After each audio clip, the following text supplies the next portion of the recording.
Ravi de vous retrouver sur cette tribune de complément d'infos. Bienvenue sur Gabon 24. Depuis le 6 août dernier, au Gabon, le Centre national de transfusion sanguine offre une opportunité gratuite aux Librevillois de connaître leur groupe sanguin. La campagne de dépistage e-relative va se poursuivre dans la capitale jusqu'au 12 août et pourrait s'étendre même ensuite dans d'autres villes du pays. Connaître son groupe sanguin. Quelle importance pour les individus? Pour nous répondre, qui mieux est que le directeur général du Centre national de transfusion sanguine, Dr Olivier Rebieno-Pellerin, qui est avec nous. Bienvenue à Gabon 24. Bonjour, merci. Avant toute chose, soyez salués. Docteur, nous n'allons pas chercher de midi à 14 h. Pourquoi, à l'entame, avoir choisi de lancer une campagne de dépistage pour connaître son groupe sanguin? Je vous remercie pour la question. En fait, c'est une idée qui nous est venue parce que nous avons eu un cas de transfusion difficile il y a environ 2 mois. Et donc, je me suis rendu au service de distribution qui s'occupe de donner les poches de sang aux usagers. Et je me suis rendu compte que la personne qu'on devait transfuser était de type rhésus nul. Alors, c'est quelque chose d'extrêmement rare, un rhésus nul. Et c'est un cas sur 1 million, voire 2 millions. Il n'y en a pas beaucoup. Et je me suis dit, si on tombe sur un cas de rhésus nul, il serait peut-être bien qu'on essaye de faire une campagne pour essayer de voir dans la population qui d'autre a des groupes rares, qui a un groupe rare. Et vous y êtes pris à plusieurs reprises parce que... Tout à fait, on a eu du mal à trouver une poche compatible pour ce donneur-là. Donc, on s'est dit, bon, déjà, au-delà du rhésus nul, on a souvent des pénuries parce que vous savez que le sang que nous mettons à la disposition, nous le collectons. Nous avons souvent des demandes importantes sur du groupe O négatif, par exemple. Et souvent, c'est très difficile d'avoir du sang O négatif. Nous sommes obligés d'appeler des donneurs que nous avons dans notre base de données pour justement pouvoir contenter cette demande-là. Donc, ce qui était important, c'était essayer de voir dans la population qui a un groupe rare, surtout les rhésus négatifs, le O négatif, le A négatif, le B négatif, et peut-être que nous allions peut-être tomber aussi sur un autre cas de rhésus nul. Et jusqu'alors, est-ce que vous en avez déjà détecté? Non. Vous allez poursuivre? Oui. Alors, on parle de groupe sanguin, mais savons-nous vraiment ce que c'est, très succinctement et en termes accessibles à tous? Qu'est-ce qu'un groupe sanguin? Alors, le groupe sanguin est déterminé par la présence de protéines à la surface des globules rouges. Et c'est l'absence ou la présence de telle ou telle protéine à la surface de ce globule rouge qui détermine quel est votre groupe sanguin. Par exemple, pour le groupe O, il n'y en a aucune. Il n'y a aucune protéine à la surface des globules rouges. C'est d'ailleurs pour ça que le groupe O peut donner aux autres groupes. Sans parler de rhésus. Voilà, sans parler de rhésus. Parce que le rhésus, ça fait appel encore à d'autres notions d'immunologie qui sont un peu plus complexes. Mais donc c'est pour déterminer votre groupe sanguin, nous allons vérifier la présence ou l'absence de telle ou telle protéine qui est marqueur de tel ou tel groupe sanguin à la surface de votre globule rouge. Alors visiblement, si la campagne est lancée, ça veut forcément dire que nombreux sont ceux qui ne connaissent toujours pas leur groupe sanguin et votre initiative vise aussi à détecter les personnes de groupe rhésus rare, vous l'avez dit à l'instant, rhésus nul, on vient de l'apprendre. Et alors, au lancement de votre campagne de dépistage de groupe sanguin, le 6 août dernier, dans vos murs de Libreville, plusieurs informations ont été livrées en présence de notre équipe. En témoigne ce reportage, docteur, signé Linda Gaël Maganga et Lewis Midiungu. Le Centre national de transfusion sanguine lance une campagne pour connaître son groupe sanguin à Libreville. Celle-ci s'accompagne d'un dépistage du diabète et de l'hypertension artérielle et n'implique pas un don systématique du sang. Alors, l'opération du jour est baptisée opération groupe sanguin. Comme vous le savez, le Centre national de transfusion sanguine a pour mission de collecter, qualifier et sécuriser le sang et le mettre à disposition des formations sanitaires. L'objectif, c'est que chaque Gabonais qui ne connaît pas son groupe sanguin puisse savoir de quel groupe il est, ce qui est très important en cas d'accident, en cas de nécessité de transfusion, en cas de maladie. C'est toujours important pour chacun d'avoir sa carte de groupe sanguin sur lui. Une grande partie de la population au Gabon ignore son groupe sanguin. Or, selon le personnel soignant, connaître son groupe sanguin est important du point de vue médical. L'initiative vise à détecter les personnes de groupe sanguin et de résus rares. Au vu des besoins et des missions du centre, pensez qu'il était nécessaire de lancer une opération groupe sanguin, ce que nous lançons aujourd'hui, avec comme objectif déjà de déceler dans la population gabonaise des groupes sanguins dits rares. Ce qu'il faut savoir, c'est qu'au Gabon, nous sommes à plus de 60% au plus. Et il y a des Gabonais qui sont A, B, AB aussi. Et il y a certains groupes qui sont plus recherchés que d'autres, dont le O négatif, les A négatifs, les B négatifs. Mais il existe aussi des groupes plus rares, dont des personnes qui sont dits résus nuls. Et ça, c'est une personne sur 1 million à peu près. Nous sommes tombés sur un cas de résus nul il n'y a pas longtemps, ce qui nous a donné l'idée de faire cette opération groupe sanguin. La campagne qui a débuté le 6 août prendra fin le 12 du mois en cours et se fera suivre d'une opération de sensibilisation sur le don de sang. Les volontaires pourront se faire établir une carte de groupe sanguin. Et votre complément d'info sur Gabon 24 se poursuit et il porte, comme vous l'aurez compris, pour l'occasion sur l'importance de connaître son groupe sanguin. Pour nous édifier sur la question, il est avec nous, le docteur Olivier Ribieno-Pellerin, le directeur du Centre national de transfusion sanguine de Libreville, toujours avec nous. Alors docteur, j'ai pu comprendre dans ce reportage que nous venons de suivre que la campagne aussi de dépistage porte sur le diabète et l'hypertension. Pourquoi les associer à cette campagne? Qu'avez-vous constaté?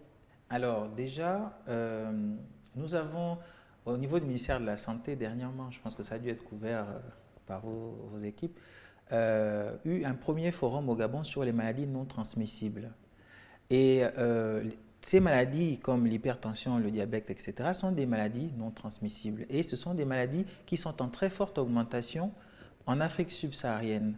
Pourquoi? Parce que c'est ce qu'on appelle l'inversion épidémiologique, c'est-à-dire que nous avons adopté des habitudes de vie des pays développés, des habitudes de consommation des pays développés et donc nous développons des pathologies qui sont en fait des pathologies qui sont des pathologies de, comment dire, on ne va pas dire de confort, mais c'est-à-dire de personnes qui font moins d'activité physique, qui consomment plus gras, qui consomment plus sucré. Par exemple, le diabète de type 2, vous savez que ce n'est pas un diabète génétique comme le diabète de type 1. C'est un diabète qui se développe avec le surpoids, le manque d'activité physique, etc. Et vous savez, quand on fait la transfusion sanguine au centre, nous prenons un certain nombre de paramètres, de constantes, avant que la personne fasse son don, dont le poids, dont la tension, et nous avons remis en place ce qu'on appelle l'hémoglobine pré-don, c'est-à-dire que nous avons un petit lecteur qui nous permet de savoir si la personne est anémiée ou pas. Ça nous évite de prélever une personne anémiée. Et en faisant un petit peu, en regardant un petit peu ces chiffres, nous nous sommes rendus compte qu'il y avait beaucoup d'hypertension, beaucoup de surpoids.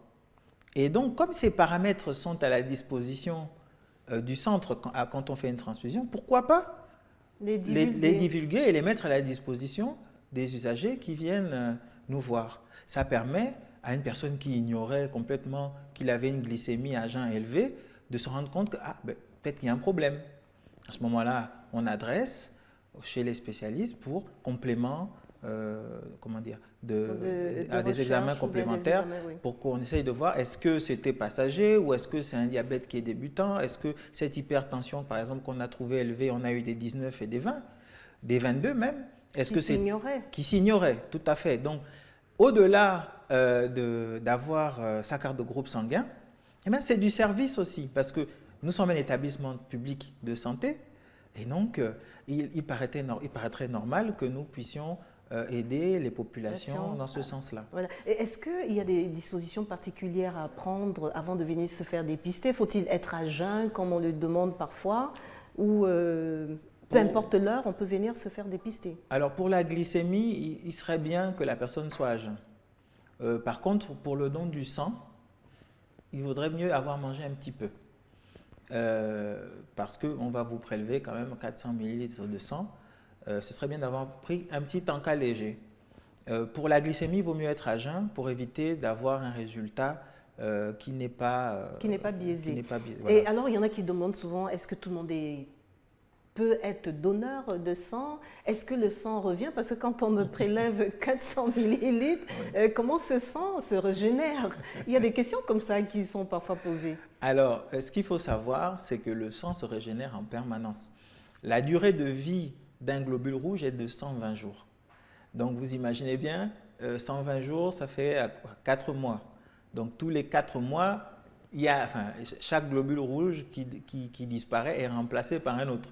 Donc, c'est un processus, ce qu'on appelle en biologie l'homéostasie, c'est-à-dire que ça permet de maintenir un niveau constant. Comme par exemple pour la température du corps. Vous êtes toujours à 37 degrés, sauf quand vous êtes malade. C'est l'homéostasie, c'est un peu ça l'exemple.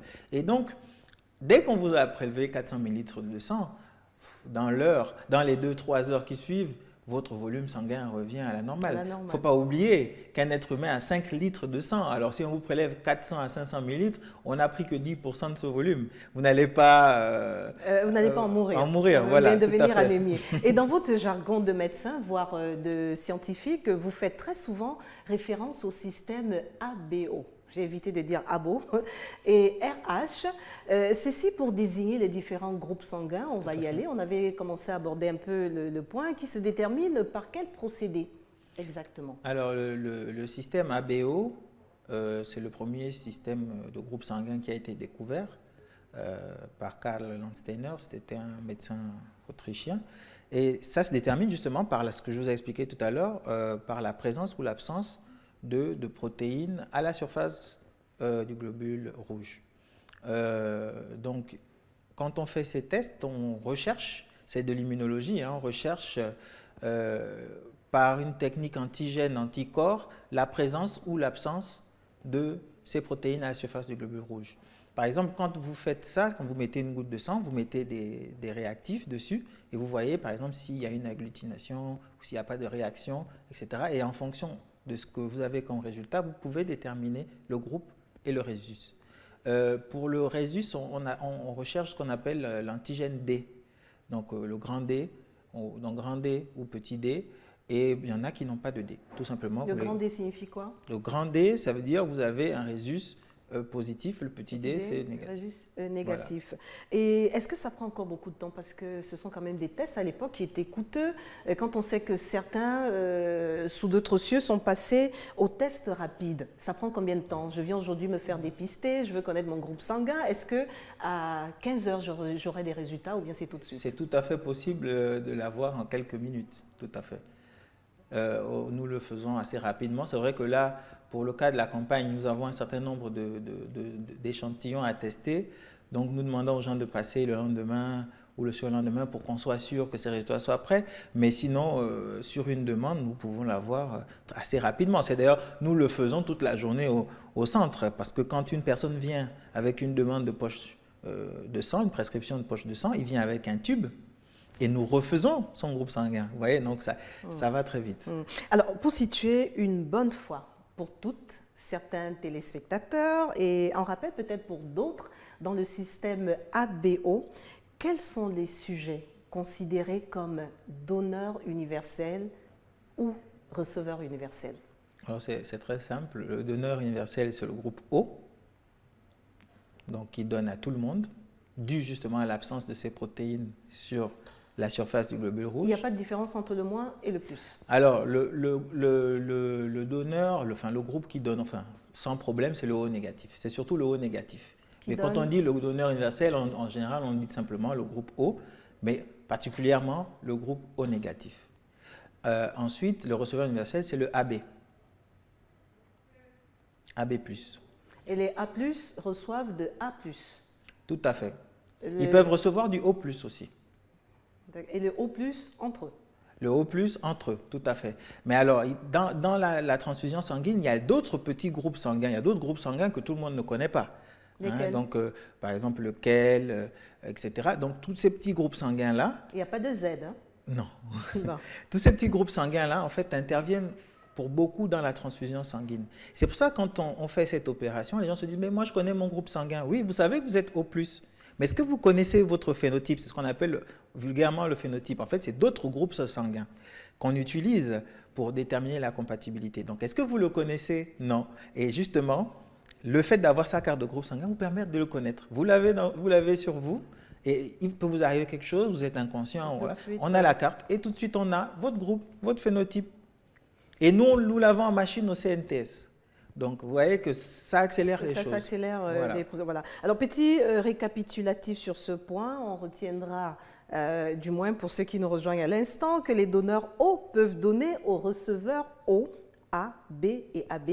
Et les donneurs A, j'ai étudié mes leçons. Les donneurs A peuvent donner aux receveurs A et AB. Les donneurs B peuvent donner aux receveurs B et AB. Et les donneurs AB ne donnent qu'aux receveurs AB. C'est ça. Vous marquez Cacheté. Voilà. Alors, plus que quelques minutes, docteur, avant de refermer cette émission. Et si ce n'est que maintenant que vous nous rejoignez sur Gabon 24, connaissez-vous vraiment votre groupe sanguin? Aussi, pourquoi est-il important d'être statué sur celui-ci? Au Gabon, jusqu'au 12 août, le Centre national de transfusion sanguine offre la possibilité aux populations de s'informer sur la question et de se faire examiner gracieusement. Les explications dans ce reportage, une fois de plus, de Linda Gaël Maganga et Léus Midjungu. Les différents systèmes d'établissement de groupes sanguins A, B, AB ou O ou Rhésus, plus ou moins, déterminent la présence ou l'absence de substances antigéniques retrouvées à la surface des globules rouges. C'est une classification importante du point de vue médical car, en cas de besoin, elle peut servir à faire une transfusion sanguine. Au Gabon, c'est le Centre national de transfusion sanguine qui se charge des différentes activités de collecte, de traitement et de distribution du sang aux structures sanitaires qui en formulent le besoin. Le don du sang est encadré médicalement. Il y a d'abord un questionnaire médical que le futur donneur remplit. Ensuite, on lui prend toutes les constantes biologiques, donc le poids, la tension et l'hémoglobine. On lui fait un test rapide d'hémoglobine pour savoir s'il est anémié ou pas. Ensuite, il passe à la visite médicale et c'est le médecin qui détermine s'il est habilité à donner son sang ou pas en fonction des résultats de tous les paramètres qui lui ont été pris. Alors, une fois qu'une personne a donné son sang, nous prélevons des échantillons sur la poche de sang. Ces échantillons sont envoyés dans nos différents laboratoires pour plusieurs analyses. D'abord, il y a le laboratoire d'immunohématologie qui va faire toute la qualification en groupe sanguin. Donc, les groupes les plus connus, le système ABO, le système Rhésus. Ensuite, il y a ce qu'on appelle le phénotype, en fait, qui sont des autres groupes sanguins accessoires que beaucoup d'entre nous ne connaissons pas, mais qui sont très importants dans le cadre d'une transfusion. Une fois que nous avons ces résultats, l'échantillon passe par le laboratoire de virologie où nous avons actuellement 3 automates de haute sensibilité qui font essentiellement les tests HIV, d'hépatite B, d'hépatite C et de la syphilis. Connaître son groupe sanguin reste important pour chaque individu, malade ou pas, et selon le personnel soignant, donner son sang ne représente aucun danger pour le donneur examiné apte. Le Centre national de transfusion sanguine organise une opération groupe sanguin pour permettre à tous les citoyens qui ne connaissent pas leur groupe sanguin de venir se faire examiner gratuitement. Suite est quasiment fin de ce complément d'infos du jour en présence du docteur Olivier Rebieno-Pellerin, le directeur du Centre national de transfusion sanguine, qui, depuis le début, nous explique pourquoi il est important, voire essentiel, de connaître son groupe sanguin, surtout lorsqu'on est bien portant, car Une fois devenu malade, docteur, et qu'on est transporté aux urgences, on peut être soumis à une transfusion sanguine, exact, docteur? Tout à fait. En particulier la jante féminine. Même celles qui n'ont pas encore eu d'enfant, il se peut que au cours de l'accouchement, on puisse arriver à pratiquer une césarienne, par exemple, et qu'il va falloir in fine transfuser cette dame.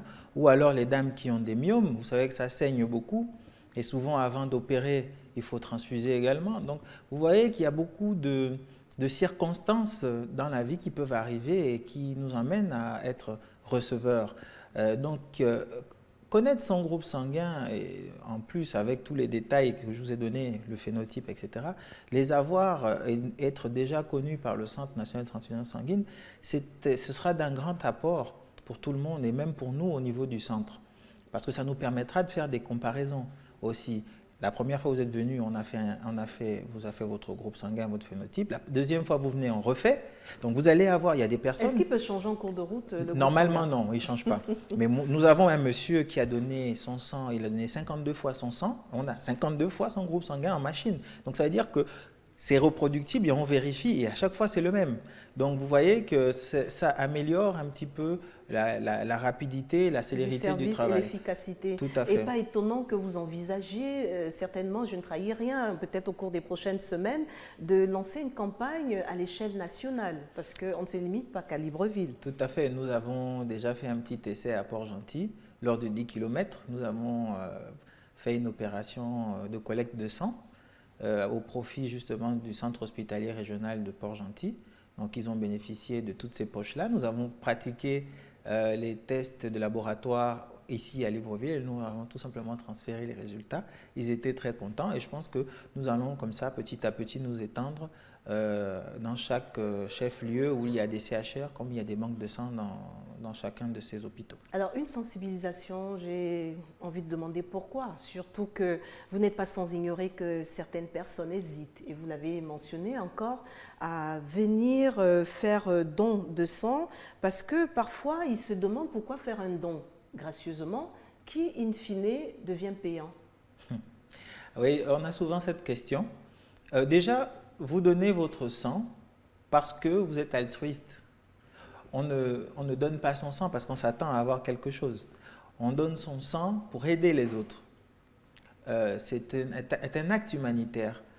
Deuxièmement, au niveau du centre, la politique qui a été mise en place, c'est que quand vous donnez votre sang, nous vous donnons les résultats des examens de virologie qui sont pratiqués sur votre échantillon, dont le VIH, l'HIV, l'hépatite C, la syphilis. Nous avons remis les HTLV, nous allons remettre les HTLV bientôt, et la parasitologie également, donc d'ici le mois de septembre. Donc tout ce panel d'examens-là, on vous les donne. Un panier tout en un. Tout à fait. Tout en un. Donc déjà, il y a ça. Et ensuite, ce sera aussi gratuit? Tout à fait, puisque nous avons l'obligation de pratiquer ces tests. Nous ne pouvons pas nous permettre de ne pas faire ces tests-là. Parce qu'in fine, le receveur, lui, il doit avoir un sang qui est exempt d'infection, qui est exempt de toute contamination possible. Et donc la sécurité de ce sang est d'abord notre priorité. Et la sécurité du sang commence d'abord justement par le choix du donneur. Si nous avons des donneurs bénévoles réguliers qui de temps en temps viennent donner leur sang, ils ont constamment une idée de leur statut sérologique pour les pathologies telles que le VIH, etc. Donc, si ce donneur est de bonne qualité, c'est déjà le premier gage de sécurité du sang qui sera transfusé in fine. Donc, vous voyez qu'avoir un pool de donneurs bénévoles réguliers est un niveau de sécurité, c'est le niveau 1, mais c'est un niveau de sécurité qui est important. Alors, peut-être je ne vais pas me faire l'avocate de ces donneurs qui souvent, je persiste, je donne gracieusement, mais on fait payer ceux qui en ont besoin. Et très souvent, il n'est pas rare d'arriver à l'hôpital et qu'on vous dise, sans test préalable, allez acheter les dons, des poches de sang. Comment ça se passe? On va acheter des poches de sang, on envoie des individus, ou même on dit amener par exemple des donneurs de type A, ou alors pour remplacer les poches. Tout à fait. Alors, votre question a plusieurs volets. Pour le cas du prix, ce qu'il faut savoir, c'est que nous, au niveau du Centre national de transfusion sanguine, les tests que nous pratiquons sur les échantillons sont extrêmement coûteux. Pour vous donner un ordre d'idée, une poche pour être qualifiée et sécurisée coûte à peu près 180 000 francs. Nous demandons aux patients une compensation de 20 000. Et si ces derniers sont à la CNAMGES, c'est 4 000. S'ils ont une pathologie longue durée, c'est 2 000. Si les dames sont enceintes, c'est 0. Pour des demandeurs qui viennent des structures publiques. Donc vous voyez que par rapport à l'effort qui est fait, c'est vraiment une légère contribution. Bon, malheureusement, nous ne pouvons pas encore nous passer de cette compensation-là au vu de notre budget, mais ça pourrait arriver. Maintenant, les formations sanitaires sont tenues de nous adresser une demande en bonne et due forme avec un échantillon du sang du receveur. Et nous avons commencé un travail de fond au niveau du ministère de la Santé, parce que Madame le ministre d'État nous a demandé de mettre un petit peu de l'ordre dans tout ça. Et avec déjà le centre hospitalier universitaire de Libreville, nous avons commencé à régler ces problèmes entre les personnels de santé, les usagers et le centre. Désormais, il faudra que le professionnel de santé lui-même se déplace pour venir chercher la poche de sang. Et nous devons y arriver. Chaque établissement doit être celui qui transporte le sang entre le CNTS et lui. Et non plus les usagers. Voilà. Alors aujourd'hui, nous parlons de connaître son groupe sanguin, mais très rapidement et peut-être aussi en terminant, vous allez répondre très clairement à la question qui nous intéresse aujourd'hui. Mais un petit mot sur l'électrophorèse hémoglobine, parce qu'il y en a qui se disent, bon, si je connais mon groupe sanguin, ça veut dire que si je suis A+, je ne suis pas...